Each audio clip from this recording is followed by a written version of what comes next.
Так, бүгүн аналогия өтөлү дегенбиз. Бүгүнкү сабакта аналогия, кийинки сабакта дагы окуу түшүнүү, анан грамматика болуп кете берет. Кийинки сабакта бир тест дагы алабыз. Тесттерибиз бар. Бирок пробный тест эмес, аналогия боюнча, окуу түшүнүү боюнча тесттерибиз бар. Ошолорду алып турабыз.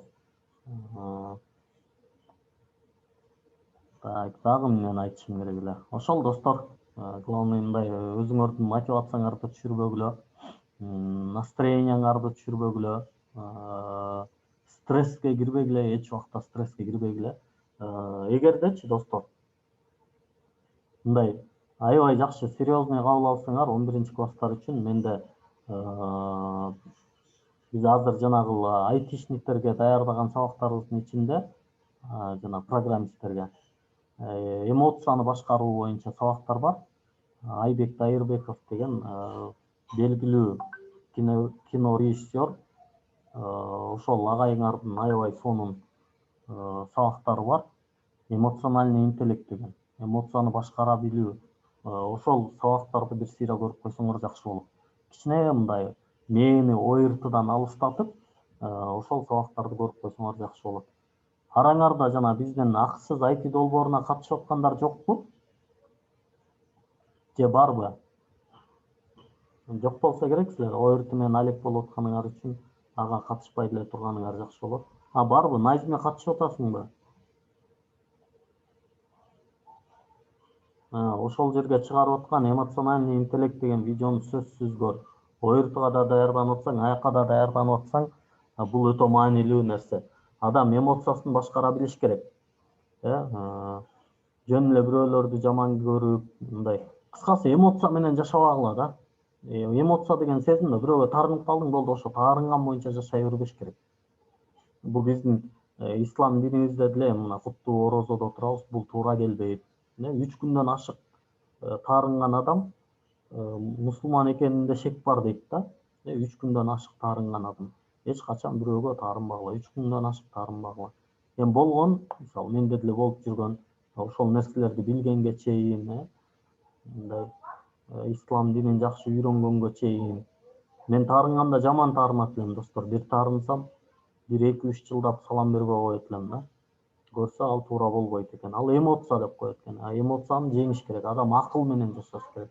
Ар бир адамда кемчилик бар да, мисалы башка бирөө, мисалы элестетсеңер, мисалы азыр 6 минутта мен кечигип калдым. 6 минутта кечигип калдым. Сен болсо мага таарынып, ошо бойдон 6 жыл мага салам бербей койдуң да. Мисалы менде адамды, Назимидей адамды тоотпой 6 минутта кечигет агай. Ушундай кантип болсун деп, аны көрүнгөн жерге жамандап, болду, өзүң эле жоготууга учурайсың.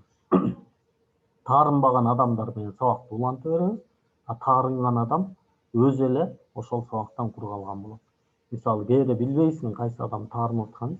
Окуучулардын арасында да ушундай кездешет да, мисалы тест иштегенде, практика кылып атканда окуучуларга суроо берип туруп, анан бирөөгө мисалы жооп берерге уруксат бербей койсоңчу, сүйлөтпөй койсоң, ошого таарынып калып кийинки сабакка келбей коет да.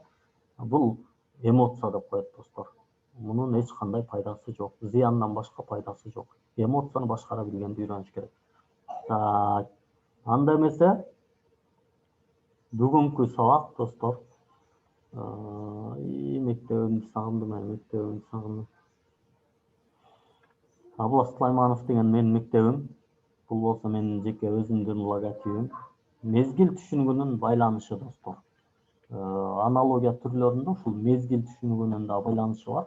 Бул негизи баягы аналогияга киришүүтө биринчи сабакта айтылган, аны билбей калгандар болсо, 10-класс, 9-класста Барчынай мен берки сабактарды жибердим беле? Же жибере электимби? Барчынай?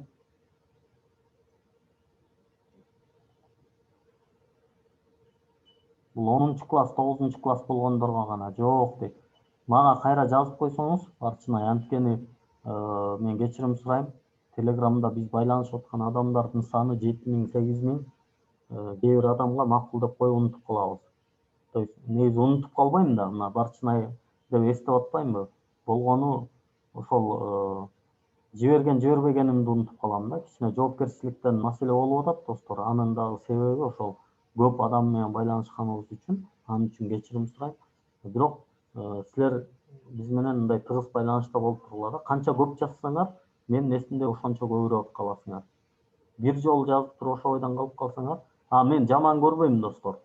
Кайра жаза берсеңер жаман көрбөйм. Бирок момундай кылып жазганды токтоткула да. Мисалы, кечирип койгула азыр темадан тышкары да, бирок бул дагы силер үчүн аябай зарыл нерсе да. Агай дейт да. Мага тест жиберип кое аласызбы? Жиберди да. Анан мен макул дедим, бирок унутуп калдым, жооп жок да. Андан кийин бирткеден кийин минтип туруп жиберип да, жөн эле точка.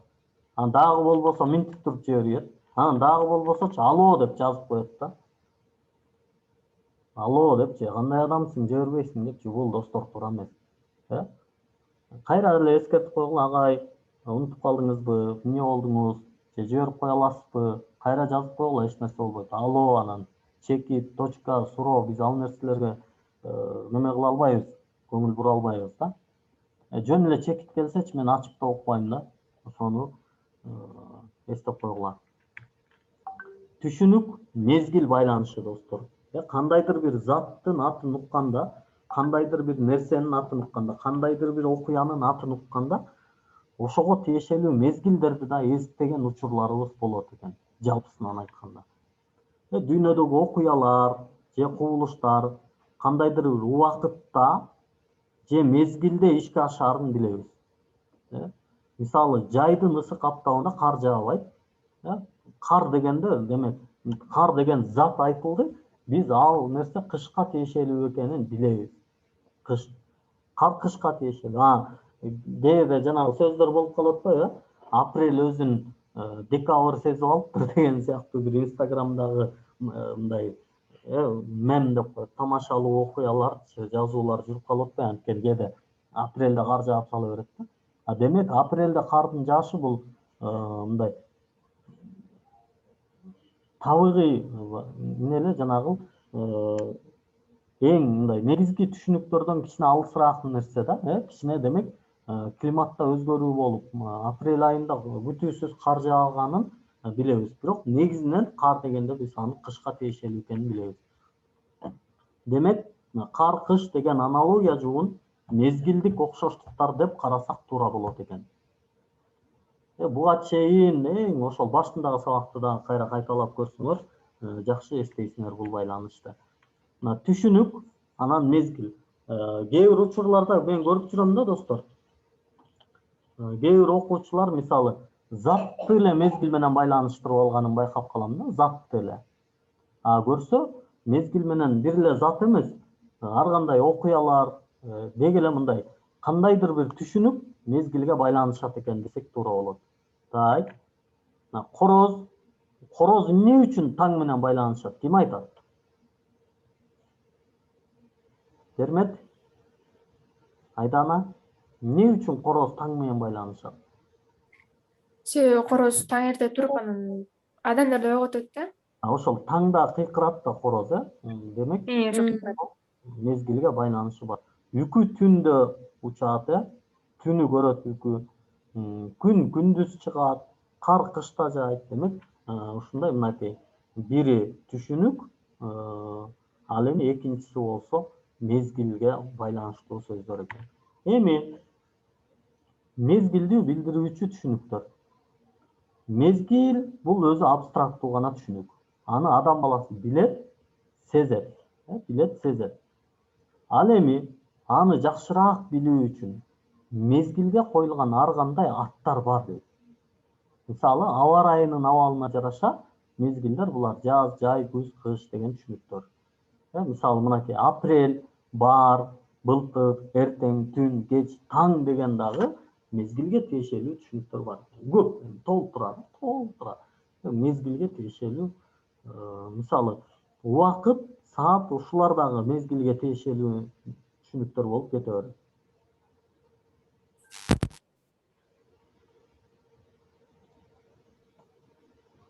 Мариям, барбы суроо? Сурагыла, ушул жерден сурап калгыла. Өтүп кеткенден кийин өкүнүп каласыңар. Мырзайым, барбы суроо? Жок. Бар деген эмне дебейсиңерби?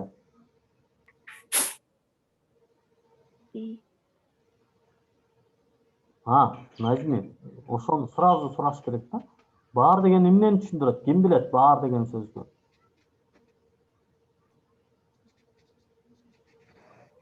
Эрте жаз эмес. Бар деген эрте жаз. Ооба, бар деген эрте жаз. Билбегендер дароо сураш керек. Атайын кара менен белгиленип турат.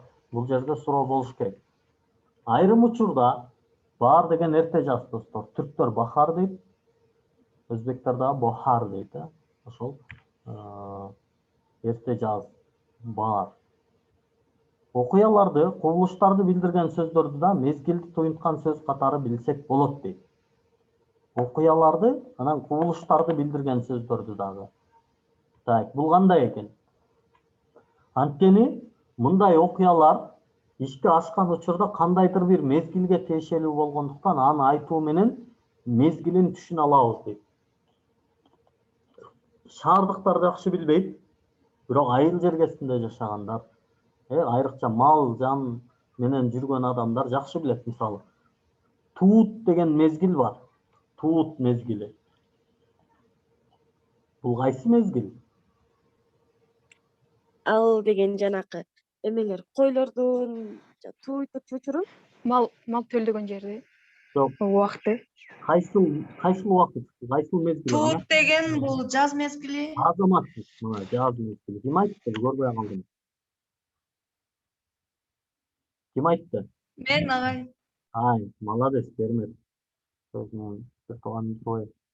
Сессия деген кайсы мезгил? Сессия. Силер азыр билбейсиңер, бул кыш менен жаз. Кыш, жаз. Кыш, жаз. Студент болгондо билесиңер буну. Сабак деген кайсы мезгил?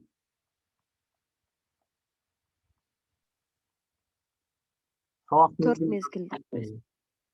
Мырзайым, бул эртең менен түшкө чейинки мезгил да, эртең менен Түшкө чейин. Түшкө чейин. Мисалы, минтип айтасың да, мырзайым.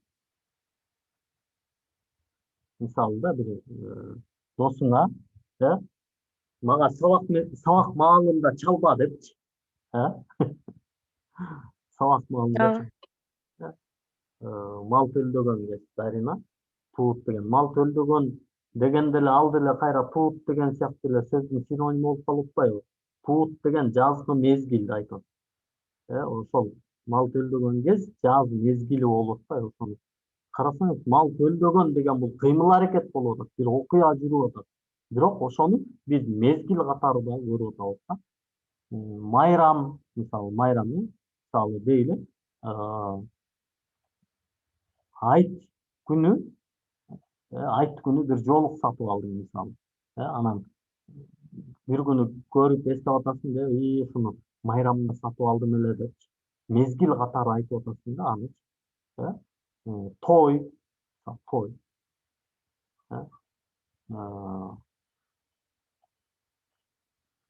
Бирөөнүн тоюна баргансың, ошону дагы бир мезгил катары эсиңде сактап каласың.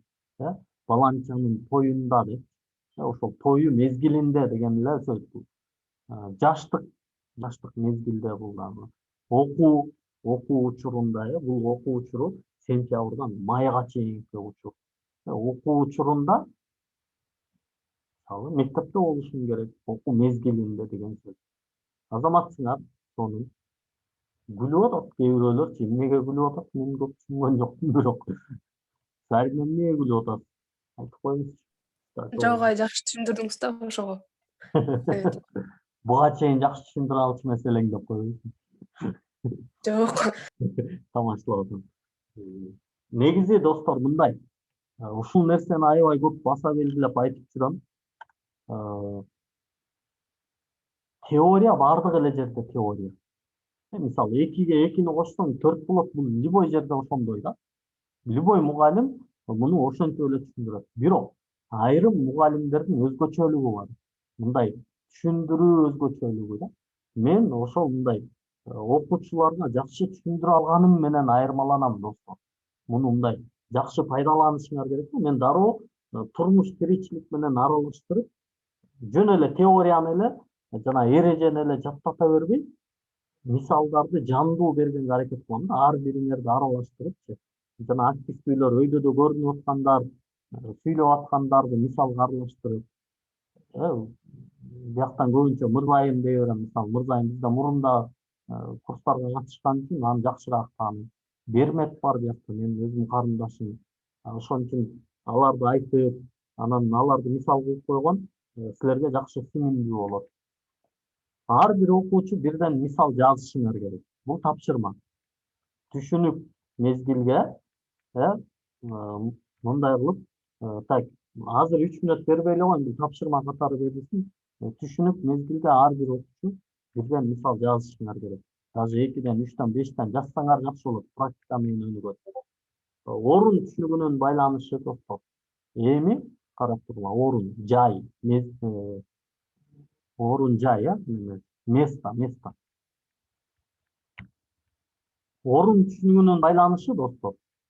Дүйнөдөгү окуялар же кубулуштар кандайдыр бир орунда, кандайдыр бир жайда ишке ашары бизге маалым.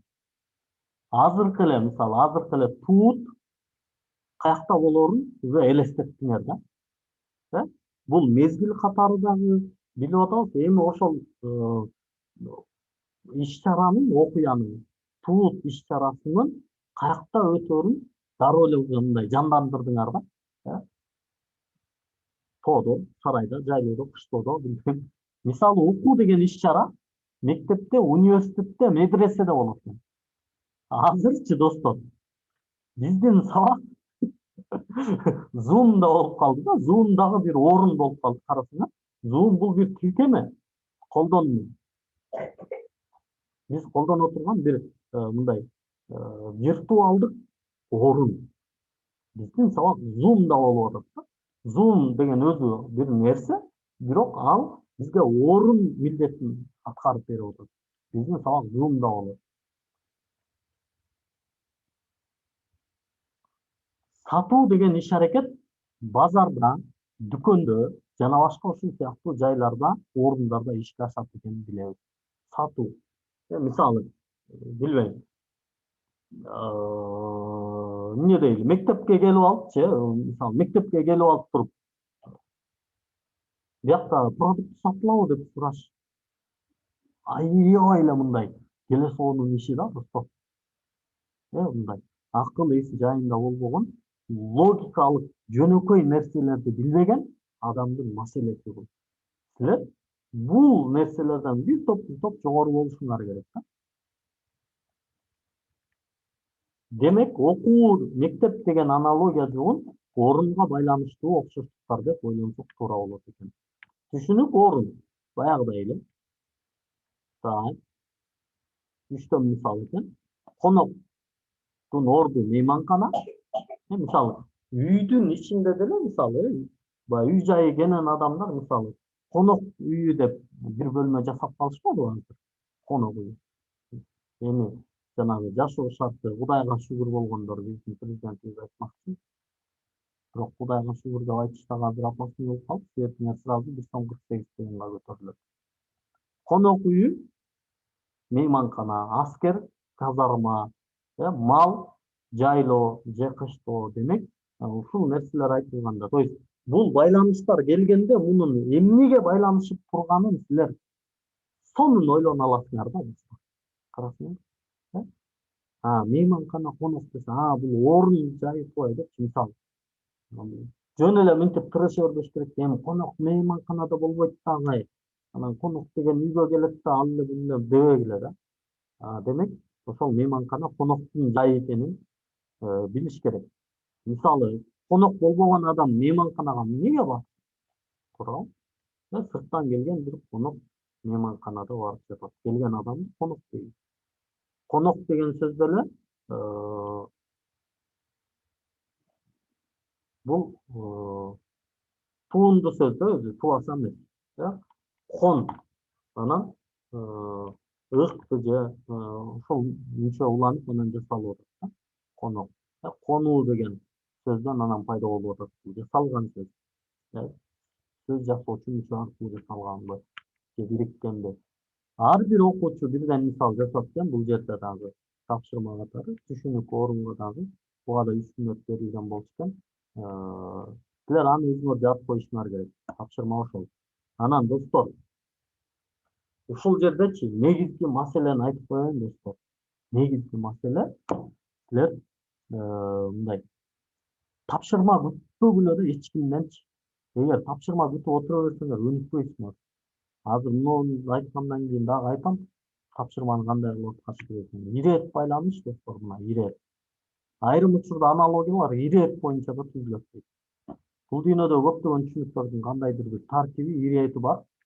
Мындай ирет адамдар же табият тарабынан жасалган болушу мүмкүн. Демек, жашоодогу кылмыштардын иретин билүү да абдан маанилүү болуп эсептелет. Иретти билиш керек.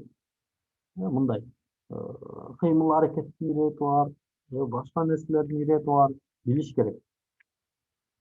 Бул биринчи түшүнүктөрдүн, тагыраак айтканда, бир категорияга кирген түрлөрдүн ырааttуу түрдө арты-артынан жайгашышы. Дүйшөмбү, шейшемби, шаршемби. Достор, ушул жерде бир суроо. Могул күндөрдүн аталышы кайсы тилде? Кыргыз тилде. Айдана.